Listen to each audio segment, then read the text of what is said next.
stratégie collaborative de prévention des conflits, des mécanismes d'alerte précoce, ainsi que le partage des connaissances et des meilleures pratiques au sein de nos collectivités. Tel est l'objectif que poursuit le réseau des femmes leaders pour le développement en organisant du 25 septembre 2023 au 27 une consultation ayant réuni les acteurs communaux et locaux de Kandi de Parakou. Cette consultation a été le résultat d'une profonde réflexion menée par l'équipe du RFLD afin d'en finir avec les conflits dans le Nord. C'est par les mots de bienvenue de la représentante de la présidente du RFLD, Madame Rita Landjoou, que la consultation a été lancée.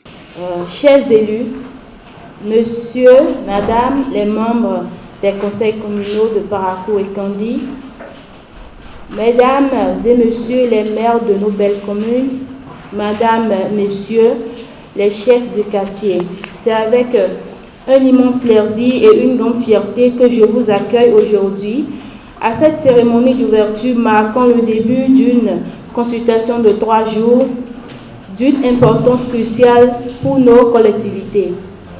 Nous sommes réunis ici dans un esprit de collaboration, de partage et d'engagement envers le bien-être de nos citoyens. L'objectif principal de cette consultation est de réunir les acteurs communaux et locaux de Kandi et Parakou, deux piliers de notre belle région, pour discuter et définir des stratégies collaboratives visant à prévenir les conflits.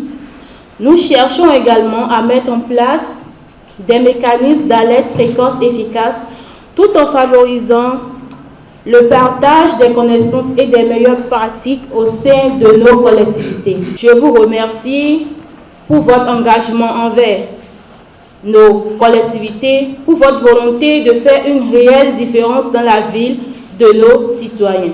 Ensemble, nous sommes plus forts et plus capables de créer un avenir meilleur pour tous. Je vous souhaite à tous une consultation fructueuse, pleine d'échanges constructifs et de résultats concrets. Merci beaucoup.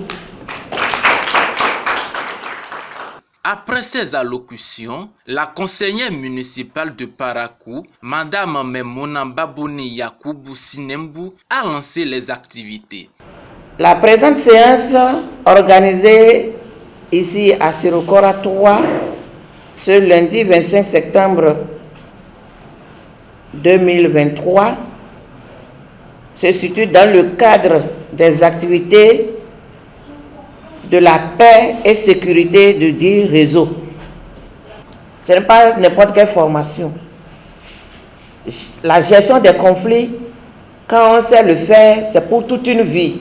C'est pour sa famille, c'est pour ses enfants. C'est un héritage. Sur ce, je déclare au nom du maire ouverte la séance de consultation. Je vous remercie. Merci. La première communication donnée par le formateur Pascal Dohou et Tikou Sandrine Lilius s'est portée sur l'importance de la prévention des conflits, ce qui leur a permis d'établir le contexte et créer un cadre collaboratif. S'il y a conflit, c'est parce que nous ne nous comprenons pas. Le minimum sur lequel nous devons nous entendre n'est pas compris de part et d'autre. Mais comment est-ce que nous allons faire pour pouvoir maintenir ce vivre ensemble? Il revient à chacun de nous, en tant que partie prenante, en tant qu'acteur, de chercher à comprendre d'abord ce que c'est que le conflit. Pourquoi il y a conflit? Un conflit est destructeur des relations interpersonnelles. Un conflit est destructeur de vie, tout simplement. Alors, comment prévenir alors un conflit? Pour prévenir un conflit, il faut aller chercher les causes profondes. Quels sont les facteurs déclencheurs d'un conflit? Nous avons essayé d'énumérer quelques-uns. Nous avons des conflits culturels, Nous avons des conflits religieux. Nous avons également des conflits politiques. Nous avons des conflits sociaux. Et nous avons également des conflits économiques. Nous allons effectuer cet exercice. On va se répartir en 3 groupes. Et on va choisir 2 conflits par groupe. Le premier groupe sera les valeurs, le groupe des valeurs. Et vous allez essayer d'énumérer les valeurs. Le deuxième groupe sera le cadre légal. Si quelqu'un ici maîtrise un temps autant que se peut les lois, cette personne peut faire partie de ce groupe. Et les parties prenantes constituera le 3e groupe et on va essayer de fleurir l'arbre avec les parties prenantes. Parce que parfois les gens au quartier, en voulant résoudre des problèmes, se retrouvent à la justice. Moi, il y a un couple dans mon quartier qui ne faisait que se battre tous les jours. On a ramené le problème au centre social puisqu'ils ont divorcé. Mais étant dit qu'ils ont un enfant qui a 10 ans, 12 ans, l'enfant est resté avec le papa. Maintenant, tous les soirs, le papa ne fait que frapper l'enfant. Il n'y a pas seulement mon Dieu, mon père. Donc, il fallait régler les 2 problèmes. D'accord, délégué. La prochaine fois. On est dans un atelier déjà.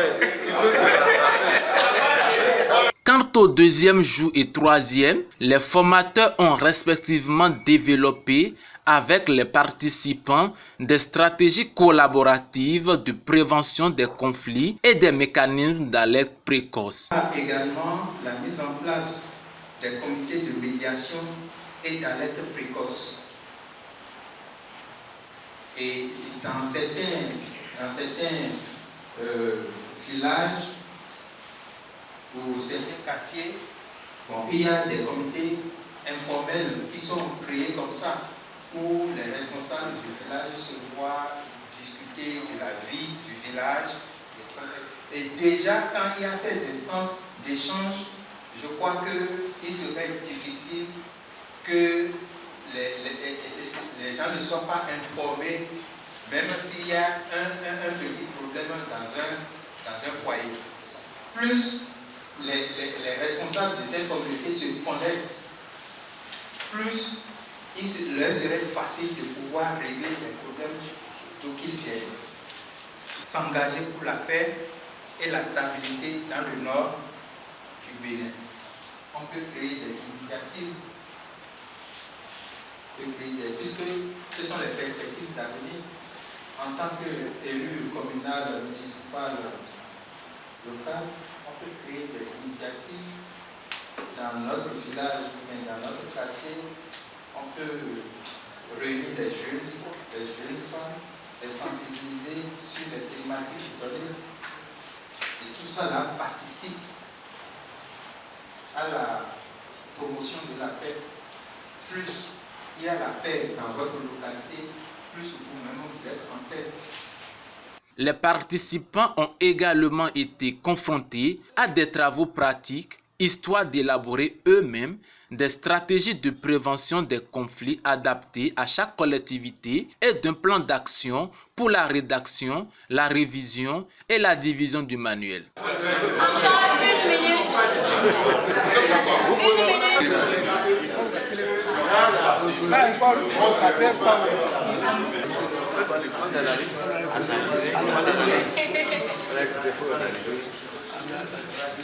minute. Créer une école d'éducation. Oui. C'est une éducation. Bien sûr. Non, on prend cette éducation. On va dire qu'il faut avoir de couloir de passage. Il y en a, mais pourtant l'autre s'est entêté pour aller dans le champ. Les tests disent que l'agriculteur ne devait pas. Donc on a fait tout ça là. Nous avons dit ça, c'est sous anonymat en fait. Il va falloir que vous fassiez forcément recours soit à un témoin ou à un huissier, carrément pour que la loi tranche après.